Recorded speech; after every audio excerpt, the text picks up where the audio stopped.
Yeah, kusho ukuthi ngaphambi kokuba sihlangane ngaphambi kokuba sibe iSoul Brothers. I-group ebesiyiyo thina ngaleso sikhathi sisaqala ngo-1973. Besi Young Brothers.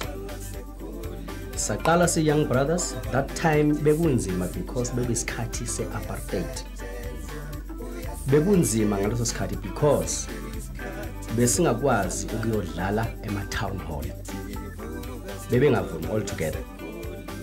Besivunyelwa ukudlala kuphela ema-township.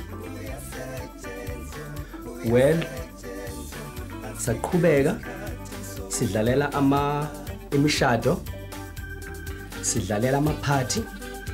Excuse me. And then up until kwafika isikhathi lapho abalandeli bethu ngaleso sikhathi si Young Brothers but no, why ningahambi niya eJohannesburg niyo recorder because nithula kamnandi. That time mina I was drumist, ngidlala ama-drum, ngishaya ama-drum at the same time, ngicula at the same time. So well, sasuka ke sasuka negenge yethu laba sebashona ke. Wayedlala i-lead guitar kwakuDuza Mthetho, i-bass guitar kwakuZenzele Mchunu, wayedlala i-saxophone kwakuMpompi Sosilo. Abantu ke la besaqala nabo. Mina ngoMoses ngazalelwa eDube, ekhaya benginabafowethu abobhuti bami so-10 ekhaya. Isigcina thumbu bekumina ke yimi Moses ya. So abobhuti bami abadala bebethanda music nabo kakhulu. So omunye ubhuti Amos wathenga ama-instruments. Kuthenga kwakhe ama-instruments bazipracticele nabanye abobhuti bakamamkhulu wami yabona. So nami ngimncane ngithi mangibuya esikolweni thola ukuthi ngiyazithanda lezi zinto abazenza, ngizitshontshe ngizifundise ngazo yabona. Thola ukuthi khama nesikhathi khona ama-band abekhona eDube lapha njengama-Beaters nama-In-Laws, ama-Flaming Souls. Abobhuti bami bebathanda kakhulu, bengithatha all the time uma ngabe beya kulawo ama-shows lawo Umfulo Hall, iNaledi Hall, khona ama-show kuthiwa akulalo. So ngathola ukuthi ngithanda ukudevelopha uthando oluningi kimi ku-music.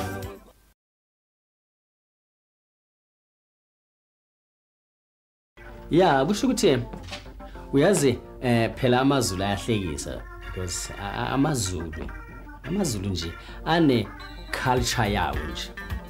AmaZulu sometimes ayabathanda osisi abakhuluphele. Angazi bezwa yini kukhona lokho. So ikakhulukazi mina nje mangicula always ngiyangicule ngesidudla, intombazane ekhuluphele isidudla. Ikuthi nje usisi oyisidudla kufana noma ezojiva, uyazi kuyathandeka nje.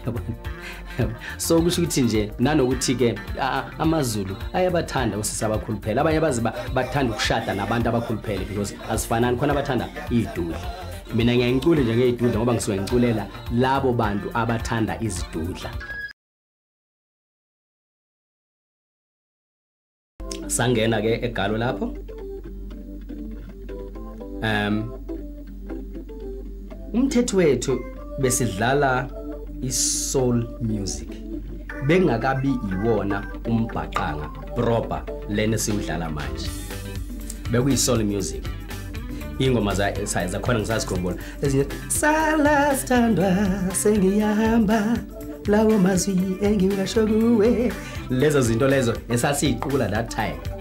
Kodwa ke anyway ke kwashintsha ke manje mase sifikile la egalo ngokubona uMoses wayedlala ngaleso sikhathi keyboard, edlala nezintombi zesimanje manje. Hayi kanti thina masuka le Natal siza ngapha bengekho i-keyboard, that time. Bekuyi-lead guitar, bass guitar, rhythm guitar and nama-drums i-keyboard nobengekho. Qale ukufaka i-keyboard mase sihlangana noMoses.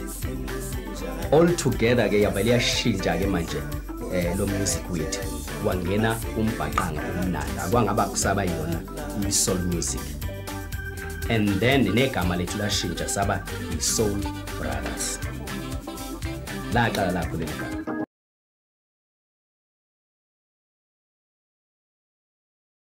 Then kuthe ngabo 1973 or 72 ngihamba ngayofuna umsebenzi eHillbrow lapho ngoba benginesiphiwo sokudrawer yabona ngaqashwa kwenye firm sikhanda amabhande lapho kuthiwa amabhande amahippie la mabhande amakhunje anama-chest pair amakhulu. So ngasebenza khona for 3 months. Kuthe ngisasebenza khona kwaze omunye ubhuti owangibona emshadweni emndeni. Lo bhuti umngani kabhuti wami lo one band yabona engihlala next door kabhuti wami umunye khona emndeni. Watshela ubhuti wami ukuthi uHamilton Zimande ufuna umfana odlala i-keyboard azodlala neband yakhe kuthiwa ama-Chiche. So ama-Chiche esimanje ngoba intombi manje bebenawo ubhuti odlala i-keyboard okuthiwa Solly Ramezi. So ngaya ke lapho kodwa bengathembi kahle ukuthi bazongithatha ngoba bengawazi bengadlala umbhaqanga bendlala i-soul music and ne-jazz imitate yabo Jimmy Smith nabo Booker T, yebo. And ngaya ke lapho kwenza imali i-audition ngathatha i-audition leyo inhlanhla ke bangithanda ngendlela engidlala ngayo and bangiqasha ngasebenza khona ngayaka emsebenzini lapho ngisebenza khona ngasebenza only for 3 months lapho emsebenzini eHillbrow. So sadlala ke nabo ama-Chiche esimanje lawo sathora kakhulu nawo sathora nje iNatal yonke naseZimbabwe naseBotswana. Kuthe ngoba 1974 73-74 yeah 75 kweza uDavid Nozenzele no-American Zulu noTuza Mthethwa na-Mpompiso Sibo baqhamuke eNatal bezibiza ngokuthi ama-Young Brothers. Bedlala kamnandi umculo wabo yabona ngokuthi nami ngisemncane besilingana nje nabo isikhathi esiningi besijwayele ukuba sonke sipractice sonke lapha kwaNzimande. Ngenhlanhla leyo uNzimande wasiza sidlala yabona wasethi ngona senze ingoma ozosirecorda ngenhlanhla leyo wabhuka uNzimande sa record ingoma leyo okuthiwa umshoza wami. Kodwa before that besenza ingoma zesimanje manje sibabhekisha sibadlalela ama-instruments ezingoma ezifana nokuthi neyingoma intombi manje yaduma ethi I've changed my mind nezinye nje ezihamba nabo normally kanje sasibadlalela lapho ke so kuthe after sirecorde lo mshoza wami kwaba yi7 singing sahamba saya eZimbabwe sayathola khona sithe masibuye eZimbabwe seza ukuthi no i-record leni kuthiwa umshoza wami selidayisa abantu balithanda liyadayisa kakhulu yabona. So nathi sajabula man ukwazi ukuthola ukuthi ingoma yethu yathandwa and it was our first hit. Brothers and sisters, are you happy? Do you enjoy our music? Thank you very much. I'd like to say something about this song. This song is a big hit in South Africa. The title of the song, Bazobuya. Bazobuya. Can we say all of us, Bazobuya? Bazobuya. Say it again. Say it again. Again. Thank you very much.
because lo mculo owethu sikhula ngawo, even nezingane zethu sifuna ukuthi lo mculo lo ziwazi, ziwufunde, zazi ukuthi lo mculo wethu i-message yawo ithini, because into important kulo music we Soul Brothers, ama lyrics abalulekile. Lo mculo we Soul Brothers uyamakha umuntu, even noma ngabe besezinhlungwini, but if bewufeel ukuthi inhliziyo yami ibuhlungu, but once walalela ingoma ye Soul Brothers izokupholisa amanxeba. I Soul Brothers emculeni wayo, abantu singabantu lapha emhlabeni asifanayo, sihlukene. Kunomuntu ozwa kangcono mangabe umculela. Let's say sometimes you say the problem, if khona manje ngiqhamuke ngesinye ngithi to last thandwa sengiyahamba, uyazi uzojabula na uthi awushame, ayi wangiculela kamnandi David, uyayilalela into engiculayo. Sometimes abanye abantu mawukhuluma abakuzwisisi kahle, baze bathande ukuthi mawucula ingene kamnandi leyo nto emadlebeni, umuntu imakhe leyo aphume ezinsizini, aphume kulonto abefuna ukuyenza engalunganga. So ke ngizama ukuchaza ukuthi umculo we Soul Brothers ubalulekile.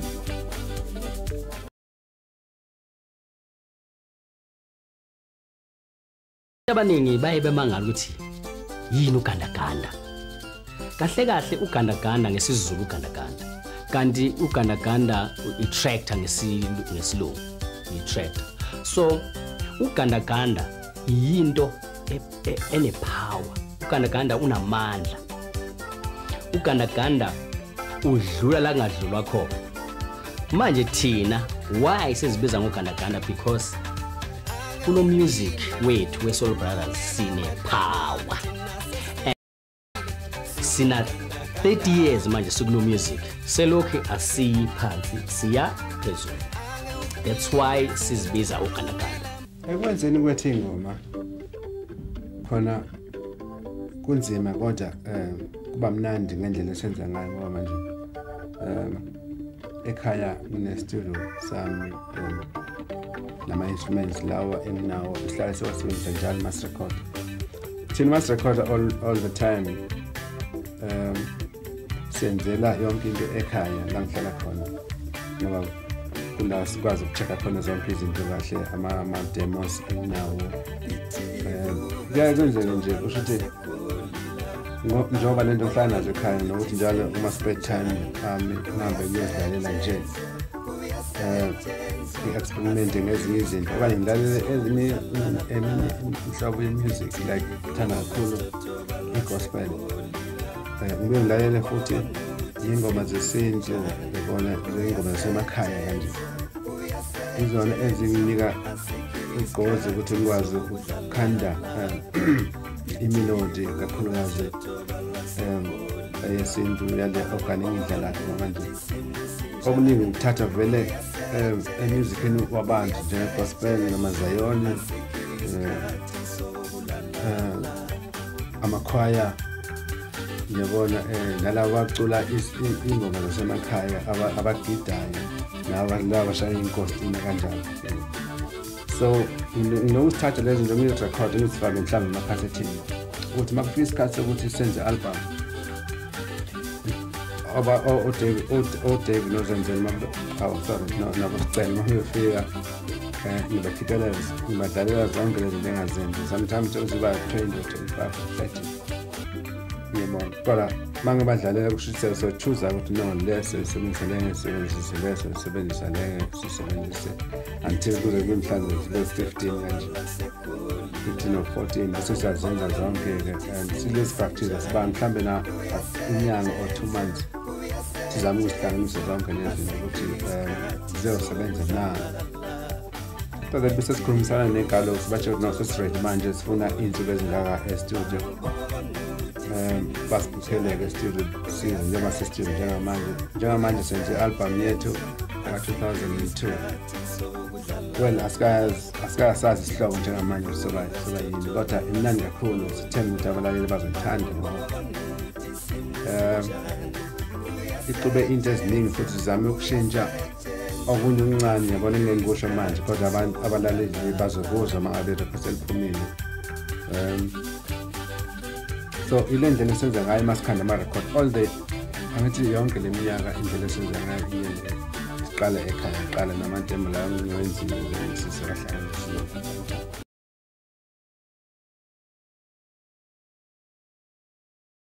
Ya enye nje futhi yasijabulisa kakhulu ukuthi bas-invite ukuthi siyodlala ku-Nobel Peace Prize ekade yenzelwe uMr Mandela no-F.W. de Klerk e-Oslo ngama-early 90s. Sahamba sadlala khona e-Oslo.